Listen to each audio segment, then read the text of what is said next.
I was widowed at 63, and everything I believed about loneliness turned out to be wrong. I am 79 now, and I have lived alone for 16 quiet years in this same small house. I thought loneliness would be the thing that finally broke me once Walter was gone for good. I was certain that an empty house could only ever be a sad one, echoing and hollow and cold. I was wrong about nearly all of it, and it took me years and years to understand why. Tonight I will tell you what those long years alone actually taught me about being alone, the difference between loneliness and solitude, the small, plain things that held me together, and how a house that once felt hollow, slowly, quietly, became a peaceful place to live in. So pour yourself something warm and sit with an old woman while the rain comes down. If your own house has gone too quiet, honey, then I am speaking straight to you tonight. Let me tell you who is talking first, so you know these words were paid for in full. I am not a doctor, and I am not an expert. I never wrote a book or stood on a stage. I am a woman who married young, raised 2 children, and buried a good man far too soon. Walter and I were married for 41 years, from a spring wedding to a winter grave. He worked with his hands, and he smelled of sawdust and coffee, and he never raised his voice. We were not the sort of couple who said much. We did not have to. We simply knew. He would read the paper while I cooked, and that quiet was the warmest thing I owned. My knees ache when the rain comes in, and I take the porch steps slow now, one at a time. Walter died on a Tuesday in November, the way an ordinary life quietly comes to a close. His heart stopped in his sleep, and he did not wake, and there had been no warning at all. One evening he was buttering his bread at this very table, and by morning the chair sat empty. I have heard people say a long marriage prepares you for the end. Do not believe them. Nothing prepares you. 41 years does not prepare you. It only gives you more to miss. The house after a funeral is a strange country. Everyone leaves and the casseroles run out. People are kind at a funeral, and then life pulls them back and the kindness thins away. That is not cruelty. It is only how the living must live. But the widow feels the tide go out. And then it is just you and the ticking clock and a silence you have never heard before. That first night alone, I slept in my coat on top of the covers because the bed felt too wide. I kept his side made. I kept his razor on the sink. I kept the porch light on out of pure habit. For a long while, I set 2 cups by the pot each morning, then remembered and put one back. That putting back of the second cup was the loneliest small motion of my whole entire life. And here is the thing I most believed, the belief this quiet evening is going to take apart. I believed that to be alone was to be worthless, that a woman with no one was nobody at all. I had spent my life being needed, and I did not know who I was when no one needed me. I thought the quiet meant something was wrong with me. I thought it was a kind of punishment. I thought loneliness and being alone were the very same thing, wearing the very same face. That was my mistake, and it cost me the better part of 3 good years to see clean through it. In those first 3 years, I did nearly everything wrong, and I will tell you plainly what. I filled the silence with noise. The television ran all day, talking to a room with no one in it. I said yes to every errand and committee, anything to keep from walking back through my door. I called my son too often, and I could hear him learning to dread the sound of the phone. I mistook being busy for being well, and I mistook being surrounded for being truly held. And still, at the end of each loud and crowded day, the loneliness was waiting on the stairs. Because loneliness, I would learn, is not cured by a crowd. I was lonely in full rooms. I was lonely at the church supper, lonely at my grandson's wedding, lonely in a sea of kind faces. That was my first real clue, though I did not yet know how to read it. Hold on to it with me. If a full room can still feel empty, then maybe an empty room does not have to feel like nothing. Let me tell you about the winter that finally broke the old belief, or at least began to. It was my third winter alone, and I had grown thin and gray in a way that frightened my son. He drove 4 hours through the snow, and he sat where his father used to sit, and he was scared. He said, "Mama, you are disappearing." And I looked down at my hands and saw that he was right. I had been so busy running from the quiet that I had run clean out of my own good life. That night, after he left, I did not turn the television on. I sat down in the full silence. I made myself stay in it, the way you stay in cold water until your body stops fighting it. And somewhere in that long, quiet hour, something in me stopped bracing and simply listened. I heard the clock. I heard the furnace. I heard the wind find the loose board on the porch. And underneath all of it, I heard something I had been too afraid to hear. My own self. Still there. Older. Sadder. But still there. Still me. Waiting to be kept company by me. That was the night the real lessons started, and I want to give them to you now, one by one. I earned each of these the slow way. Maybe one of them will spare you a whole winter of your own. The first thing I learned is that loneliness and solitude are not the same country at all. Loneliness is the ache of missing. Solitude is the peace of keeping yourself good company. They can look alike from the outside. 2 women, 2 quiet houses, 2 cups of evening tea.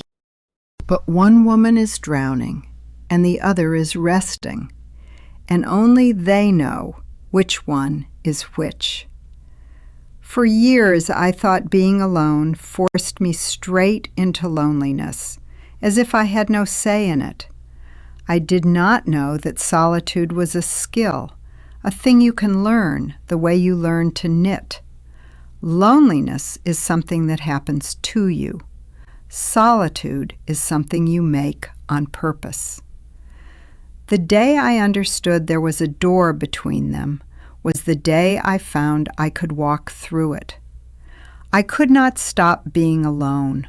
Walter was not coming back, and no amount of grief would change it.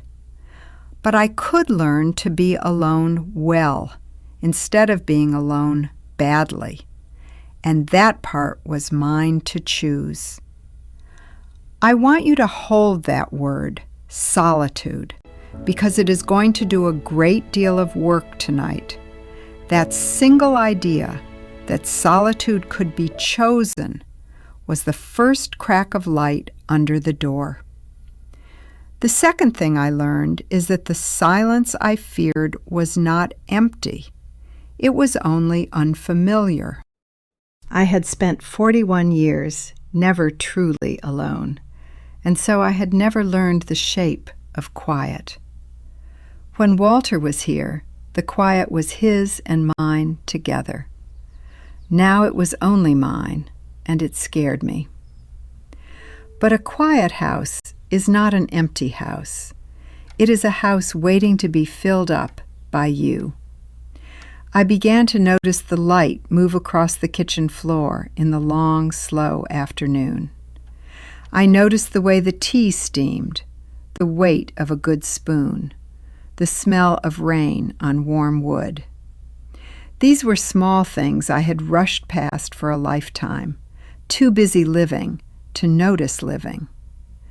Grief, for all its cruelty, had slowed me down enough to finally see them again, one by one. The silence was not taking things from me.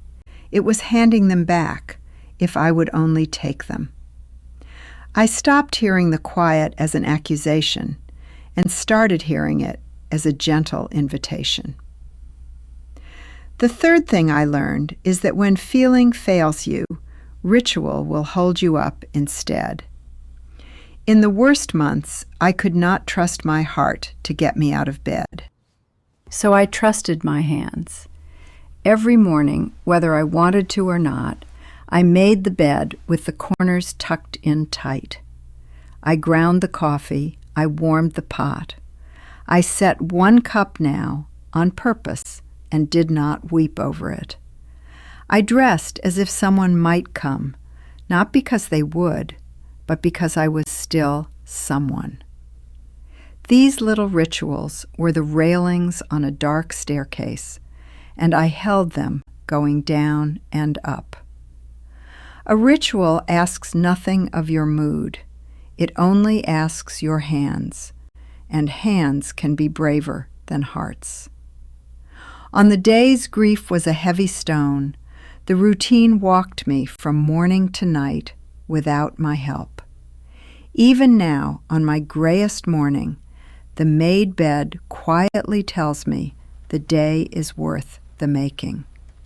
And slowly, 1 made bed and 1 warm cup at a time, the days stopped being something to survive. They started being something to live, which is a different thing entirely, and a far better one.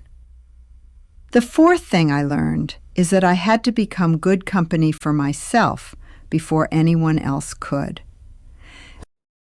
I used to wait by the phone, like a girl at a dance, hoping someone would choose me for the evening. I made my whole worth depend on being wanted, and so a quiet phone felt just like a verdict. But no one wants to sit with a woman who cannot sit with herself. I would not have wanted to either. So I made a strange decision. I started treating myself like a guest I actually wanted to have. I cooked a real supper for 1, and I set it on the good plate, not standing over the counter. I lit the candle for myself. I put on the music Walter never liked, and I liked it plenty. I learned my own preferences again, the ones a long marriage had quietly folded into ours. And a curious thing happened. As I grew easier with myself, other people grew easier with me. The company I had been begging for came more freely once I no longer needed it just to live. The fifth thing I learned is that connection is a muscle, and mine had gone soft from waiting. I had been sitting still, aching to be called, and calling it loneliness, when it was mostly pride. It is easier to feel forgotten than to risk being a bother. I know that fear deep in my bones. But the phone in my hand weighs exactly the same, whether I am waiting for it or lifting it. So I began to be the one who called first, the one who wrote the card, the one who asked. I called an old friend I had lost to a silly quarrel, and I said only, "I have missed you." She cried. She had been waiting too, on her side of the same silence, too proud to ever cross it. Half the lonely people in this world are lonely at the very same hour, facing away from each other. Someone has to turn around first. I decided at 70-something that it might as well be me. Every card I mailed and every call I made, that old muscle grew back a little stronger than before. The sixth thing I learned is that the missing never fully leaves, and it was never meant to. People kept telling me time would heal it, as if grief were a wound that would close over clean. But I did not want it to close. To lose the ache would be to lose the last of him I still held. So I stopped trying to get over Walter, and I started learning how to carry him with me instead. I talk to him still over the sink, and I do not care one bit if that sounds foolish to you. I tell him about the garden, about our son, about the funny thing the mailman said today. He does not answer, and yet the telling keeps a warm chair by the fire that is still his. Loneliness lied to me and said he was gone. Love told the truth, that he had only changed address. The love did not die when he did. It simply had no hands to hold, so I gave it new work to do. I let it become patience and letters, and the soft way I speak now to tired strangers. The seventh thing I learned is the biggest, and it undid the belief I began this whole story with. Being alone does not mean you are unloved, and it does not mean your life is done being useful. I had believed a woman with no one to tend was a candle in an empty room, burning for nothing. But I learned a life can pour out in 100 quiet ways I had never once bothered to count. The young mother next door who needed someone to hold the baby while she wept in her car. The widower up the road who only needed a woman to say his late wife's name out loud again. I was not done. I had simply been looking for my worth in the one place it had left from. Worth was never only in being a wife or a mother. It was in being present, and I was still here. The day I believed that, the empty house filled right up, not with people, but with purpose. And a house full of purpose, I promise you, is never truly an empty house ever again. Now let me come down from the lessons and into the kitchen, where all of this actually lives. Because a lesson you cannot use is just a pretty stone. I want to hand you the working tools. Let me tell you about some ordinary evenings and the small things that carried me through them. One rainy Sunday, deep in that second winter, I could not bear the four walls a moment longer. So I climbed to the attic, though my knees begged me not to, and I found a box of his letters. Walter had written me every week the 1 year he worked away, in a hand like a careful fence. I sat on the cold attic floor and I read them all, from the first shy one to the very last. I had been so busy missing him that I had forgotten I still had his voice right there in ink. If you have letters, honey, do not leave them in the dark. Grief hides in the boxes we avoid. Read them. Weep over them. Let the person speak to you again in the words they left behind. That afternoon, I laughed and I wept in the same breath, and I came down lighter than I went up. Let me tell you about my son and how I finally learned to call him without leaning on him. For years, my calls were a quiet cry for rescue, and he could hear it, and it wore him thin. A grown child can feel the difference between a mother who misses them and one who needs saving. So I changed how I called.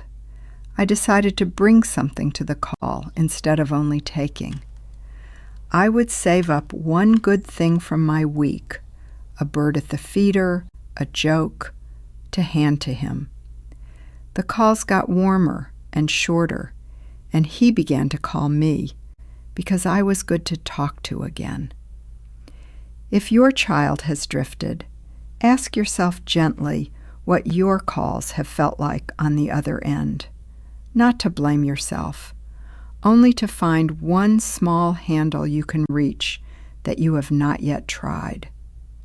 Let me tell you about Margaret, the friend I had lost to a quarrel neither of us could name.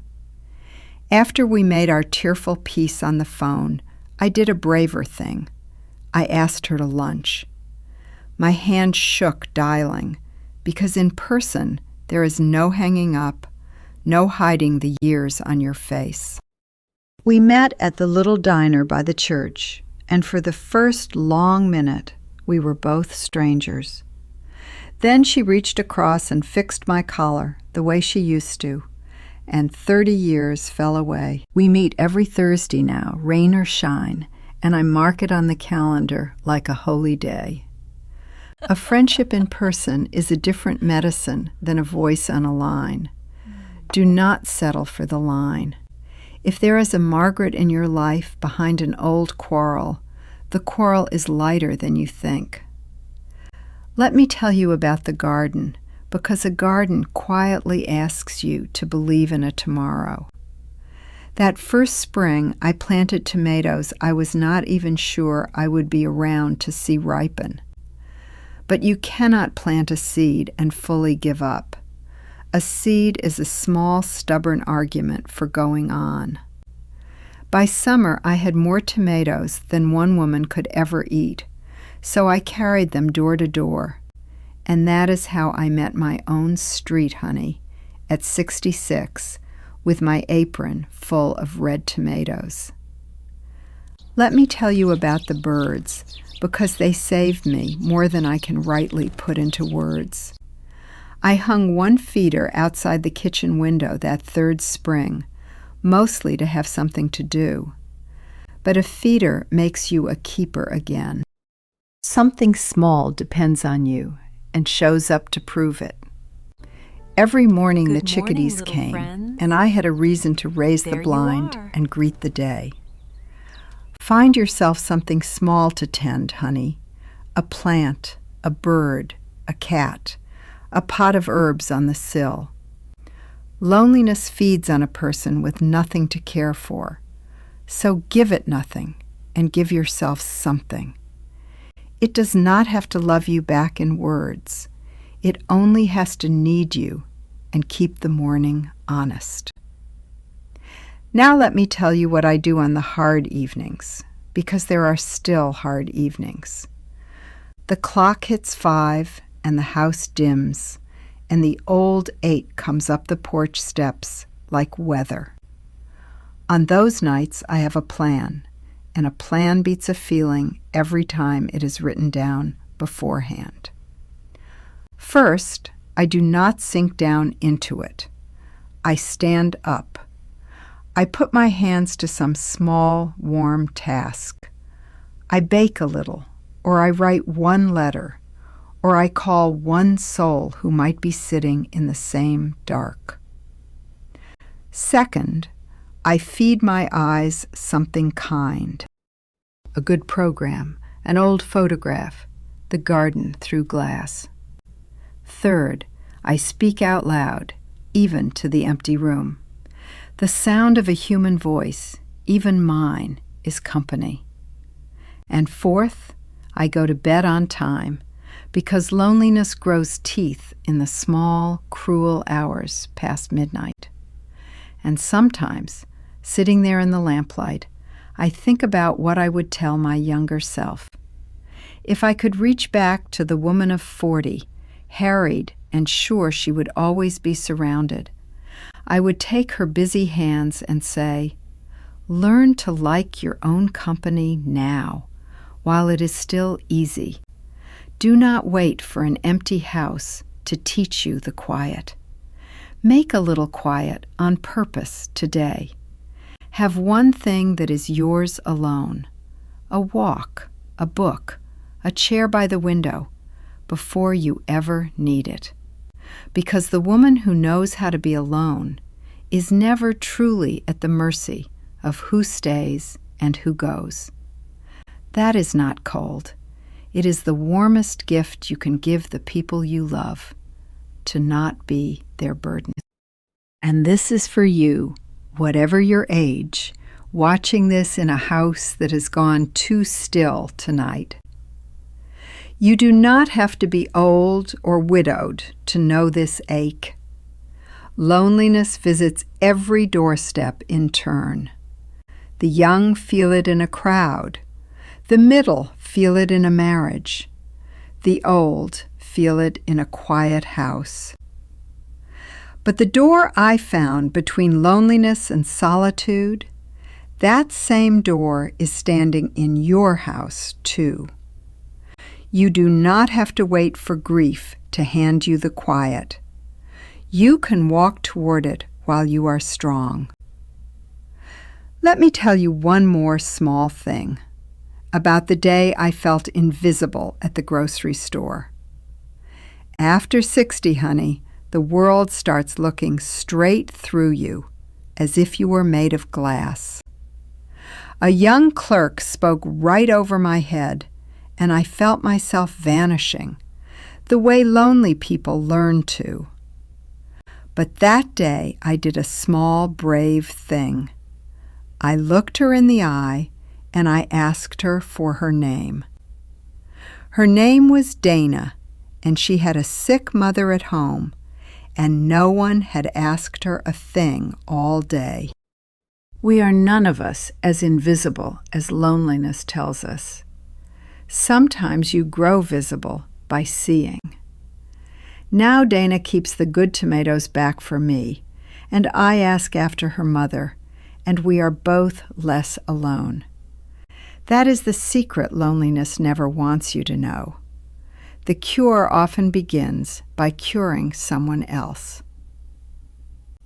Now let me tell you why all of this works, as best an old woman understands the why of things. We are built for each other, that much is plain. A person all alone was never the design. But we are also built to keep company with ourselves, or we could not bear a single quiet hour. Loneliness is not a flaw in you. It is love with nowhere to go, knocking to be let back out. The ache is only proof that you were made to connect, and the proof is nothing to be ashamed of. Time does not heal that ache by erasing it. Time heals by teaching your hands what to do with it. And memory, which the lonely think a curse, is truly the mercy that keeps our people near us. I am not a doctor, and I will not speak of the mind's illnesses. I only speak of the heart's weather, and the heart's weather always turns, if you will dress for it and walk out into it anyway. That is the whole of what I know. Loneliness is a season. Solitude is a home you build inside it. Let me tell you where I am now, 16 years on from the November that emptied this house. It is evening as I say this, and the rain is on the window, and one warm cup is by my hand. The house is quiet, but it is not the quiet that frightened me all those years ago. It is mine. I made this peace the way you make anything worth keeping, slowly, and with my own 2 hands. I still miss him. The missing sits in the chair across from me, and we have made our peace as well. The girl who slept in her coat because the bed was too wide, I would hardly know her now. I sleep in the middle of the bed these days, and I have learned that is not surrender. It is settling in. The empty house I so feared turned out to be a room I got to furnish, at last, entirely as myself. Everything I believed about loneliness was wrong. It was not a wall. It was a door I was leaning on. I have buried a husband and most of my friends, and still the mornings keep arriving, gentle and plain. So before you close this and the quiet comes back to your own room, let me ask one small thing of you. Do just one of these tonight, only one. You do not have to fix the whole of it this single evening. Make yourself a proper cup and sit down with it on purpose, and do not reach for the television. Or write one line to one person and say only, "I was thinking of you," and mean it, and mail it. Or step onto your porch and name one thing you can hear, and let the quiet be a friend for a minute. That one small act is the first stitch. Loneliness is unraveled the same way it was knit, one stitch. You will not feel it mend all at once, but you will have turned around, and that is the whole start. I want you to hear this from someone who walked the whole long road of it and came out warm. The quiet house does not stay a lonely one. I am the living proof sitting here in my lamplight. You are not being punished. You are not too old, and it is not too late, and you are not nobody. You are a whole person, still here, still capable of a peaceful evening you have not met yet.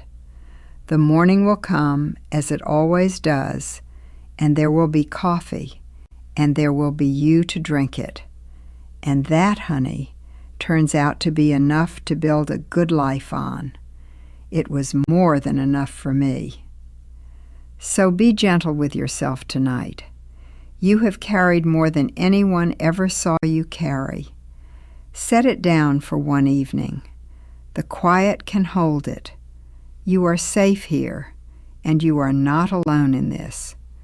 If this old woman's voice has kept you company tonight, then stay with me a little while longer. Subscribe and sit with me again, because I am not done handing over what these long years taught me.